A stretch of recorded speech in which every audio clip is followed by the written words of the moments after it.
Aujourd'hui, c'est un jour particulier. C'est le jour où l'EHPAD de Guillier a décidé de parler de ses conditions de travail qui sont en train de se dégrader d'année en année. Nous avons essayé avec la CGT de nous faire force d'action et de dialogue social. Suite à la charge sur les timings surchargés et des effectifs déjà réduits à leur minimum, ont pour conséquence une dégradation éprouvante des conditions de travail physiques et psychiques pour le personnel, à savoir des plannings irréguliers, souvent modifiés à la dernière minute, et des salaires peu motivants pour certains. Pour d'autres, c'est super motivant. Des burn-out ont été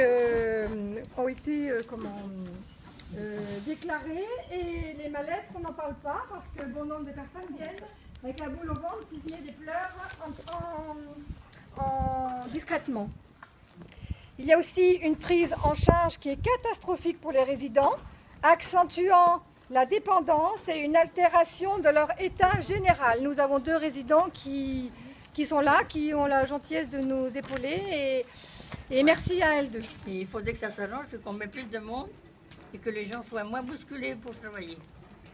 Voilà. Et puis bon, autrement, il y a beaucoup à faire, quoi.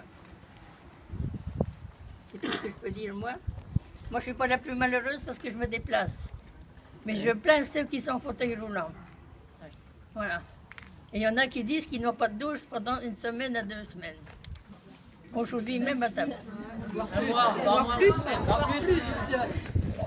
Alors, avec un renfort de personnel, ça serait quand même plus agréable pour nous et pour tout le monde, surtout les handicapés. J'espère qu'on ne va pas en rester là. Non! Il faudrait essayer de taper plus haut.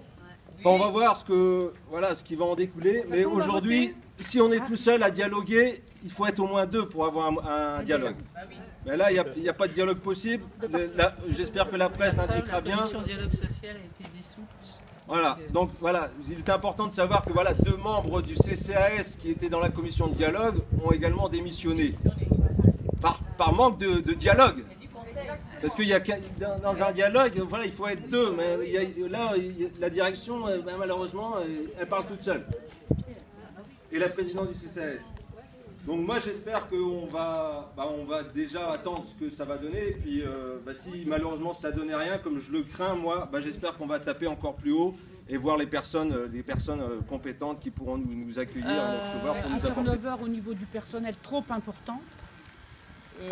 Rien qu'hier, je suis venue, il y avait une personne non qualifiée qui habituellement est tout le temps là, donc qui faisait le travail, et à côté d'elle, une personne que je n'avais jamais vue.